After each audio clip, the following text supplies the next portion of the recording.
Welcome to DIBNS Dehradun, affiliated to Hemvati Nandan Bahuguna University, Srinagar, Garhwal, Uttarakhand. I am Professor Varsha Parcha, Department of Chemistry and Pharmaceutical Chemistry.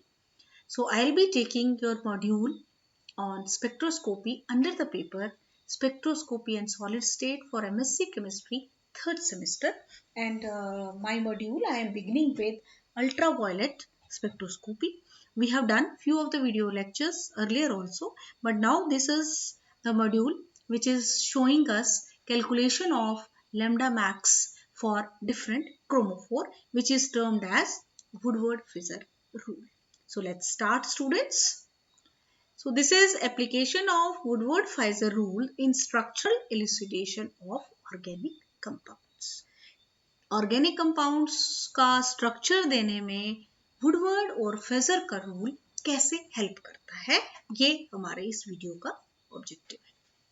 हम क्या करेंगे इसमें, to familiarize the Woodward Fieser rule and we will calculate maximum wavelength of an organic compound. ये rule क्या है और कैसे हमने इसको कंपाउंड्स पे इंप्लीमेंट करना है, सो दैट हमें पता चल जाए कि lambda max particular organic compound की क्या है. तो इंट्रोडक्शन हम बिगिन करते हैं. क्या है इंट्रोडक्शन में, 1945 में it was Robert burn Woodward who gave certain rules for correlating maximum wavelength with the molecular structure. उसने बोला ये molecular structure है, ये इसका maximum wavelength है based on his observations. लेकिन 1959 में Louis Frederick Fizzer modified these rules. उसने देखा कुछ observations और उन्होंने more experimental data किया and he modified this rule and this rule was known as Woodward and Fizzer rule. अब इस रूल का एडवांटेज क्या है, it is used to calculate the position and maximum wavelength for a given structure by relating the position and degree of substitution of chromophore. ये हमें particular position wavelength की बताता है फॉर ए गिवन स्ट्रक्चर, और ये बताता है उस स्ट्रक्चर के ऊपर क्या चीजें अटैच्ड होंगी, उस क्रोमोफोर पे क्या सब्स्टिट्यूशन होगी. ये इसका बहुत बड़ा एडवांटेज है. तो कुछ टर्म्स आएंगी जो हम थ्रू आउट अपना डिस्कशन में यूज करेंगे. इससे फर्स्ट टर्म है बेटा हमारा कंजुगेटेड डाइन, डाइन या हम बोलेंगे एक्सटेंशन ऑफ कंजुगेशन. ऐसे ही ये टर्म्स हम काफी बार इस्तेमाल करेंगे. तो पहली एक टर्म है जिसको हम बोल रहे हैं कंजुगेटेड डाइन.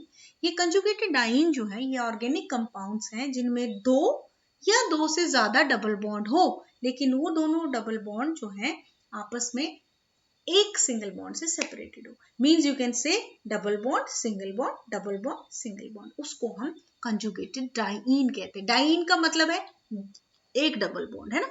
डाइन, इन का मतलब है डबल बॉन्ड, है ना. दो डबल बॉन्ड होंगे तो हम उसको बोलेंगे डाइन, लेकिन वो दोनों डबल बॉन्ड आपस में एक सिंगल बॉन्ड से सेपरेट होंगे तो हम बोलेंगे कंजुगेटेड डाइन. तो डाइन और कंजुगेटेड डाइन में ये डिफरेंस है. डाइन का मतलब है दो double bond, but when it is separated by one single bond we call it as a conjugated diene. So it is one of the class of organic compound which contains two ethylenic linkage, carbon to carbon double bond. means हम कहेंगे इसमें दो ethylenic linkage है but बीच में separation एक double single bond से होना चाहिए, जिसको कि हम कंजुगेशन कहते हैं. ठीक है, ये बहुत बार यूज होगी टर्म.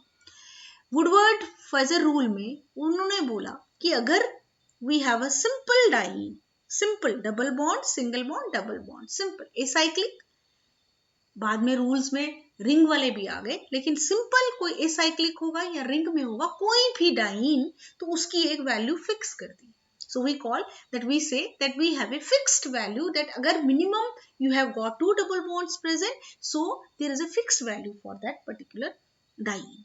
पेरेंट वैल्यू जिसको कि हम बोलेंगे इट्स अ पेरेंट वैल्यू. क्या है इसके लिए, हमारे पास इसकी पेरेंट वैल्यू है, मिनिमम कुछ फिक्स करी हुई है, वो वुडवर्ड एंड फिजर ने वो रूल दिए.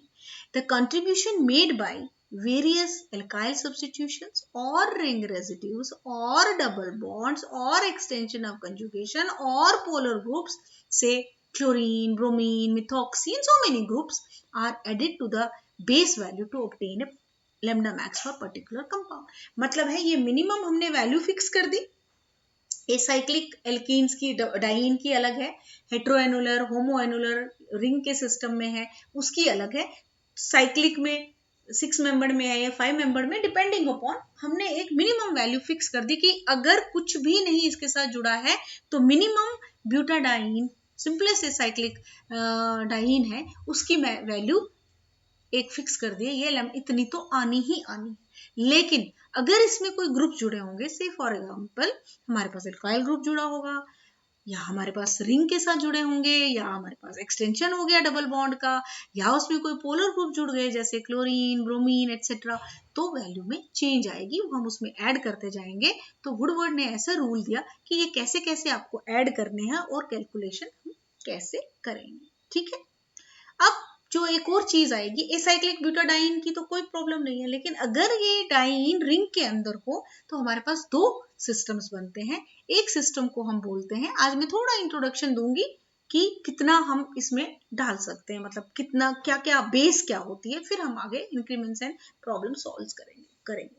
सो अगर ये रिंग के अंदर है तो हम इसको बोलते हैं होमोएनुलर डाइन सिस्टम। अगर ये एक डाइन एक ही रिंग के अंदर है, मतलब ये डाइन तो बन गया ब्यूटाडाइन 1 2 3 4, मगर रिंग के अंदर ही रह गया, एक ही रिंग के अंदर रह गया, तो हम बोलेंगे इसको होमोएनुलर डाइन। होमो का मतलब एक जैसा, होमोएनुलर। लेकिन यहां देखो अब क्या हो गया, डाइन तो है 1 2 3 4, double bond single bond double bond, लेकिन हुआ क्या, ये डाइन दो रिंग्स में फैला हुआ है, तो हम इसको बोलेंगे हेट्रोएनुलर। Cyclic diene having conjugated double bond in the same ring is termed as, yes, homoannular, and cyclic diene having conjugated double bonds in different rings is termed as heteroannular.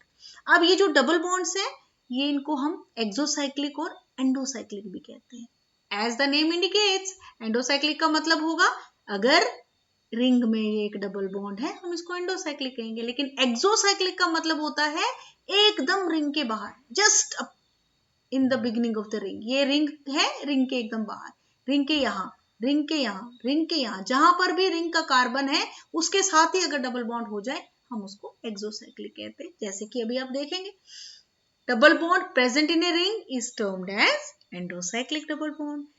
Double bond in which one of the doubly bonded atom is a part of the ring system, we call it as exocyclic। देखो कैसे, ये तो ring के अंदर है, लेकिन ये double bond अगर हम देखें, देखो क्या हुआ इस डबल बॉन्ड में, एक कार्बन तो रिंग का है, एक कार्बन रिंग का नहीं है। अगर ऐसा हो, अब ये डबल बॉन्ड अगर हम इसकी बात करें तो इसका तो डबल बॉन्ड बाहर की तरफ है, इस रिंग के साथ कोई मतलब नहीं है, इसका अपना एक कार्बन है, यहाँ एक कार्बन है, लेकिन इस डबल बॉन्ड को देखो, इसका एक कार्बन तो रिंग का ही पार्ट है, ऐसे को हम एक्सोसाइक्लिक डबल बॉन्ड कहते हैं। तो मतलब इमीडिएटली रिंग के बाहर अगर कोई डबल बॉन्ड होगा तो हम उसको एक्सोसाइक्लिक कहेंगे, और रिंग के अंदर है तो हम उसको एंडोसाइक्लिक कहेंगे।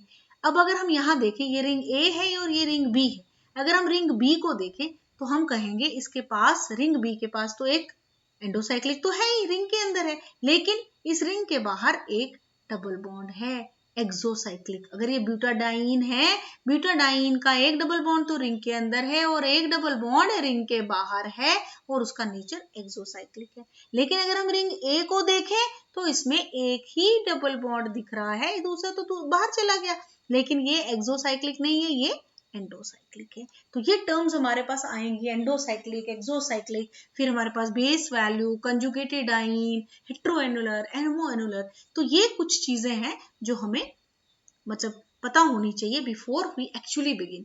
फिर हम एक रूल जो वुडवर्ड ने दिया है कि मिनिमम बेस वैल्यू एलिसाइक्लिक में कितनी है, होमोएनुलर में कितनी है, हेट्रोएनुलर में कितनी है, एक्सटेंशन करेंगे डबल बॉन्ड की, एल्काइल ग्रुप रिंग रेसिड्यू होगा तो कैसे आएगा, और फिर उसके बेस पे हम कैलकुलेशंस करेंगे। तो उसने कुछ रूल्स दिए हैं, उस रूल्स के ऊपर बेस्ड है हमारा ये लेक्चर। अगर ब्यूटाडाइन है, सिंपल ब्यूटाडाइन है तो कितनी वैल्यू है, अगर वो ब्यूटाडाइन में डबल बॉन्ड बढ़ गया, मिनिमम तो 2 चाहिए ही हमें ब्यूटाडाइन में, लेकिन सपोज एक और डबल बॉन्ड आ गया, एक और डबल बॉन्ड आ गया, तो एक्सटेंशन से क्या फर्क पड़ेगा, एल्काइल ग्रुप ऐड करने से क्या फर्क पड़ेगा, मिथाइल ग्रुप ऐड करने से क्या फर्क पड़ेगा, क्लोरीन ऐड करने से क्या फर्क पड़ेगा, उन सबको हम बोलते हैं इंक्रीमेंट्स। तो parent value and increments for different substitutions, groups for calculated maximum wavelength, conjugated diene, correlation, ये हम अपने अगले लेक्चर में पढ़ेंगे।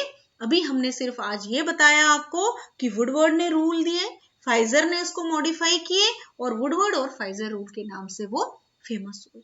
अब वुडवर्ड और फाइजर ने क्या देखा कि स्ट्रक्चर अगर मॉलिक्यूल का है तो हम बता सकते हैं इसकी मैक्सिमम एब्जॉर्प्शन कौन से वेवलेंथ पे आएगी, जिसको कि हम लैम्डा मैक्स कहते हैं, है ना, कौन से में आएगी। ऑब्जर्वेशन बेस्ड था, तो उन्होंने देखा और उन्होंने कुछ रूल्स दिए कि मिनिमम वैल्यू क्या होनी चाहिए, जिसको कि हम पेरेंट वैल्यू कहते हैं या बेस वैल्यू कहते हैं। फिर अगर उसमें कुछ डबल बॉन्ड में जुड़ गया, कुछ एडिशंस हो गई, कुछ ग्रुप्स अटैच हो गए, तब कितने इंक्रीमेंट देंगे, उन सबको यूज करते हुए हम एक रूल निकालते हैं, रूल यूज करते हैं और हम लैम्डा मैक्स को कैलकुलेट कर सकते हैं। तो बच्चों अगला लेक्चर में हम आगे पढ़ेंगे। तब तक गुड बाय, टेक केयर।